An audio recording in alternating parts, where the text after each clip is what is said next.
Welcome to Nightland Frights, the darker, more twisted shadow of Dairyland Frights, where nightmares stretch long past midnight, and the unknown never stops watching. Tonight, we take you into the black heart of the Midwest, where ancient horrors and restless spirits refuse to stay buried. We begin with the Hill Farm Curse, land so steeped in blood and sorrow that even the bravest souls dare not tread there. A century of death, despair, and unspeakable horrors haunt its fields, leaving one question hanging like a whisper in the wind. Would you have the courage to step onto its soil? From there, we descend into the abyss, a cave filled with the bones of a lost civilization, a house where ghostly children still play, a butcher whose wives vanished under gruesome circumstances, and a family tormented by something not quite human scratching at their door in the dead of night. Turn off the lights, lock your doors, and listen closely, because in Nightland Frights, something is always listening back. Imagine living in a house where over 100 years of tragedy have claimed more than a dozen lives in increasingly horrific ways. Today we're exploring Wisconsin's Hilla Farm, where even changing the property's name couldn't break its deadly curse. The way this story unfolds is chilling. What strikes me most is how it started so innocently. Just a German immigrant trying to build a better life in Wisconsin. Do you know what's fascinating about the construction? They built this house from granite boulders pulled right from the earth. It's like they unknowingly created their tomb, using stones from what would become cursed ground. And then everything started unraveling with that first death. Magdalena Hilla dying from a doctor's miscalculated poison dose. Such a preventable tragedy. Well, that's what makes this curse so unique, the way it evolves. It starts with medical error, and then progresses to more violent deaths. Like Oscar Hilla being crushed by that bull against a stone wall, suffering for 2 days before dying. And then we get to 1918 when everything just... Well, it's like the curse went into overdrive during World War I. Oh, exactly. The timing couldn't have been worse. You've got this isolated German-American family dealing with anti-German sentiment, and then Elder Kraus shows up trying to blackmail them as supposed traitors. It's like a powder keg waiting to explode. The sequence that followed is just mind-boggling.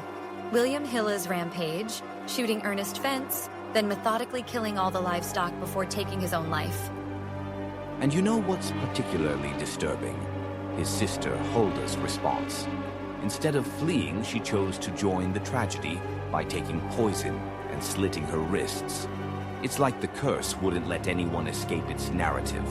So what do you make of how the curse seems to adapt to each new generation? Like it's studying its victims? Well, that's what fascinates me most.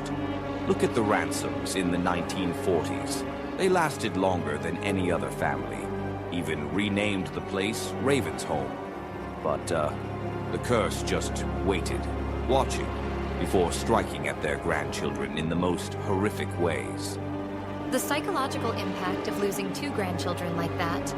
First Philip Kennedy drowning, then 5-year-old Ransom in that terrible auger accident. And that's when Dorothy Ransom started seeing him, John Hill's spirit. The mechanical movements, the black coat, the low hat. She had never seen a photo of him, but somehow knew exactly who it was. What gets me is how she stayed there after all of that. Like she was trapped in the curse's orbit. You know, I've been thinking about that. Maybe it's like being in the eye of a storm. After surviving so much horror, leaving feels more dangerous than staying. The curse becomes your new normal. That's such an interesting psychological perspective. Like how trauma can rewire our sense of what's normal and safe. And consider this. The property itself seems conscious. Every square foot has claimed a victim. The house, the barn, the pasture where Pratt died dynamiting stone. It's like the land itself is hungry. The geographical spread emphasizes how comprehensive this curse is. It's not just haunting a single room or building. So here's what I find most compelling. We're not talking about a weekend of terror or one family's tragedy. This is a multi-generational saga of horror that keeps finding new ways to manifest. Each time someone thinks they've understood it, the curse shows them how wrong they are. Well, that makes me wonder about who might be living there now. In our age of easy internet searches, would anyone knowingly move into a place with such a dark past? That's the thing about human nature. We always think we'll be the exception. Someone probably lives there right now, convinced they'll be the ones to break the cycle. But, with a century of documented tragedy, I wouldn't bet on it. Let's just hope whoever's there now has better luck than their predecessors. Though with John Hill's spirit still watching from the doorways... Well, I think we can all agree. Sometimes the best real estate deal is the one you walk away from, especially when it comes with a mechanical ghost in a black coat and a body count that spans 3 centuries. Death Song Cave. Darkness and damp air surrounded us, wrote an Austrian scientist of his doomed expedition with his friend Paul Seifert into a nameless Wisconsin cave. Paul lit another torch. I cannot describe the horror I felt. The cave floor was thick with skeletons. Skulls stared at us from every corner, empty sockets gaping like silent screams. Battle axes of stone, flint arrows, fragments of pottery, all scattered among the bones. A massacre. No, a burial ground for an entire lost civilization. This is Death Song Cave, a cavern hidden somewhere along the Wisconsin River, said to be the final resting place of a forgotten people. Some say they died defending a great treasure, a hoard of gold lost in the depths. Others claim they perished in a ritual sacrifice to something far worse. The name comes from the eerie, inhuman wailing that drifts from its mouth. The death song of an Indian, they call it. As we went farther in, the sound grew, first a whisper, then a chorus of voices, wailing, screaming, moaning. It was like the howls of the mad and the dying all at once. I begged Paul to tell me what it was. He only whispered, "The wind, the wind." But the Winnebago people have a different story.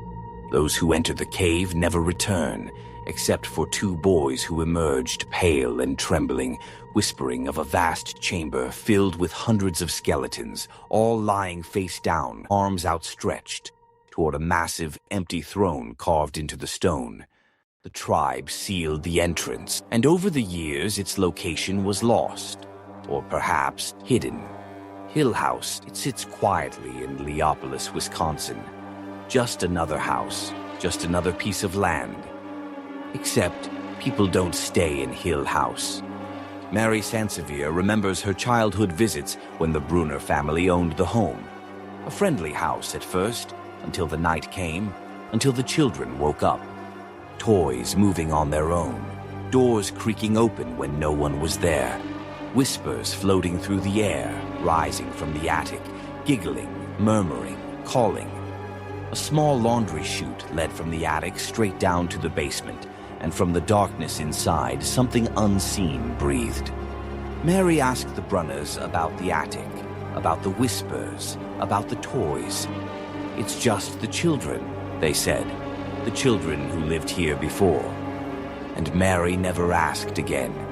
The butcher of Berlin, John Orr Sr., was a butcher, a man of knives, a man of death. 3 wives, 3 untimely deaths. Locals whispered that he butchered them, chopped them like the pigs and cattle he slaughtered every morning, but no one could prove a thing. Now he lies entombed in Oakwood Cemetery beside his last wife, Martha. Their gravestone bears a strange symbol, a hand clutching a knife. And every year, on the anniversary of each wife's death, the carving is said to turn red, blood red. Some say it's just a trick of the light. Others have seen the knife-wielding hand drip. But if you visit at midnight on the right night, you just might hear a butcher's blade scraping against stone. The Nodolf House, spring 1880. A storm howls over Platt Mound. Carl and Louise Nodolf bolt their windows, lock their doors, and tuck their children, Minnie, 4, and Louis, 2, into bed. Thunder shakes the house. Wolves wail in the night. Carl struggles to sleep until he hears it. His children crying outside. Carl rushes to the window, and what he sees he never speaks of again. The wolves standing in the yard. But they are not wolves. They are children. Minnie and Louis, their small hands pressed against the glass, their faces pale and pleading, their voices desperate. "Papa, please, let us in." Louise sobs, begging Carl to open the door, but something in his gut tells him not to move. "Get off my land," he whispers. The children's faces twist, their eyes burn with something inhuman.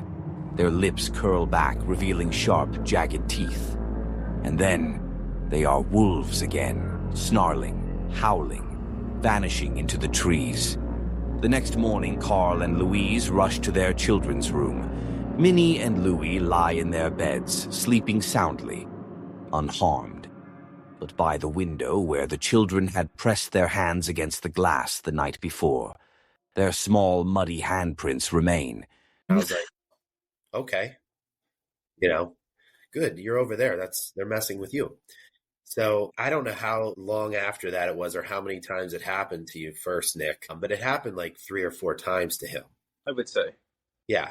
And then I guess it was at that point he asked them to stop. So then I guess they were going to mess with me. I don't remember what time it was, but I had rolled over onto my right side and my back was like exposed.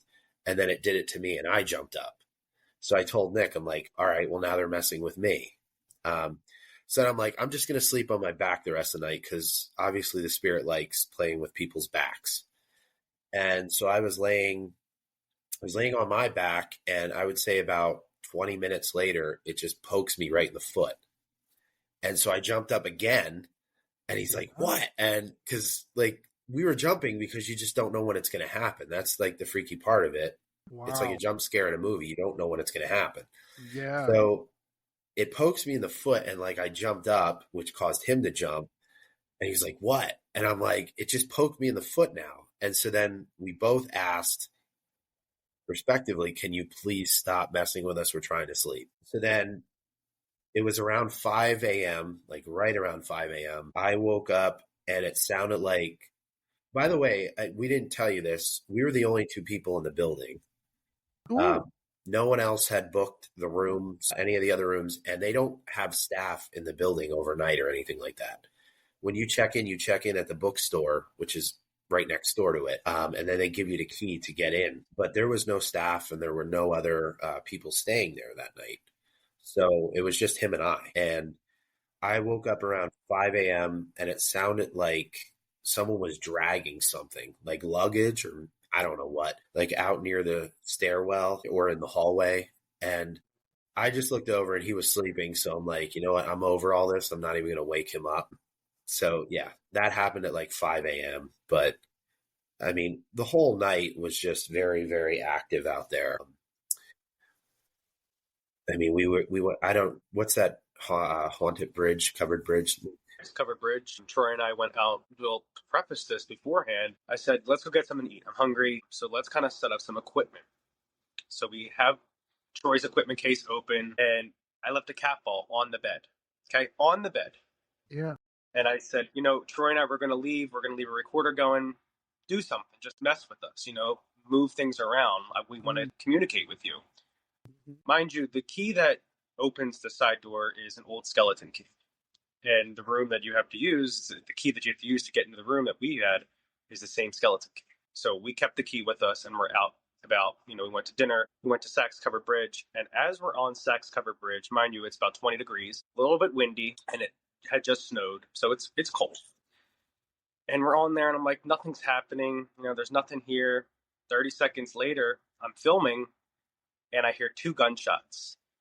Ooh. One, boom. I look at Troy, he looks at me, okay, you heard that, right? Yeah. We continue to start walking. Again, it sounds like a rifle goes off again. And where the Sachs Covered Bridge is, it goes back up to actual homes. they're not historic homes or anything. It's just Gettysburg homes.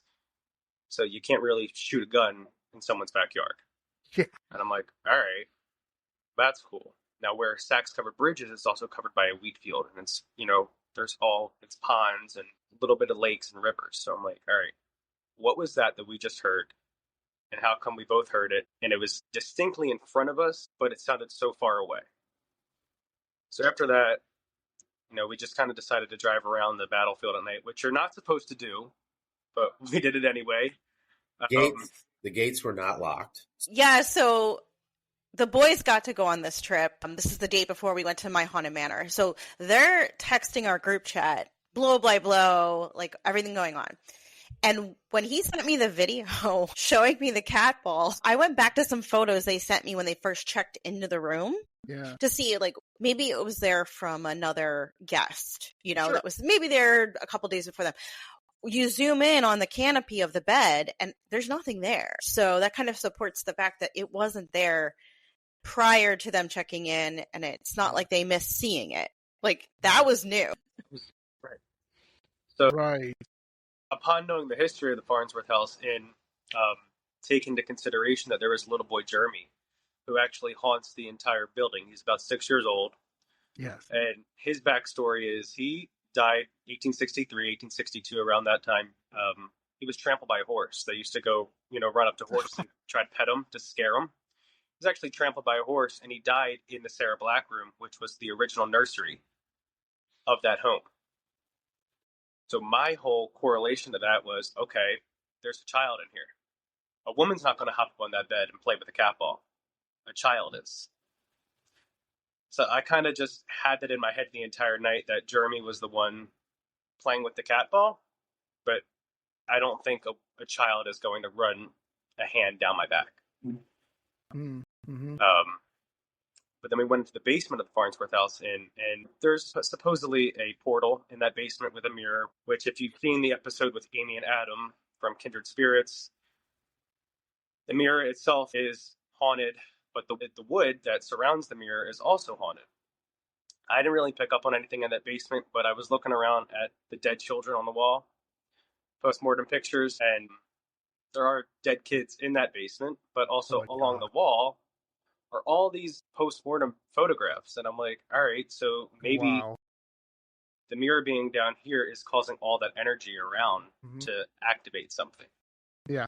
But correct me if I'm wrong, Troy, didn't we hear some kind of pop in that basement where what was that too? Yeah, we did. For the most part, it didn't seem too active down there when we were there, but we were with two other individuals. They were showing us pictures that they took down there previously on the tour, and you can see like a child's hand shoot out from one of the pews. It's set up like an old funeral down there. Yeah. And so they were showing us pictures and everything like that. Nothing too crazy happened when we were down there, but yeah, we did hear a weird like popping sound kind of right before we decided to leave the basement. The sound to me was almost like an old radiator turning on, like an old gas radiator just kind of clicking on. Yeah. That's the way I could describe it. At the same time, our tour guide, she said that's not a normal sound that you usually hear down there. Yeah. So, yeah, it was interesting. So, help me out here, and my spooky friends. Is this was considered a mortuary down there, or was it just like during the war where they could find a place, that's where they put the soldiers or the children and just operated on them, and it is what it is? So the Farnsworth house, historically, it was, home. Multiple families lived in it. It was a makeshift hospital. It was a makeshift theater at one time for entertainment purposes. But also, like you said, soldiers would just hide out in that basement just to, take shelter, take cover. We're hiding in here and we're waiting. So I don't really don't know what the purpose of the pews are down there, but it is set up like an old church, like an old funeral home.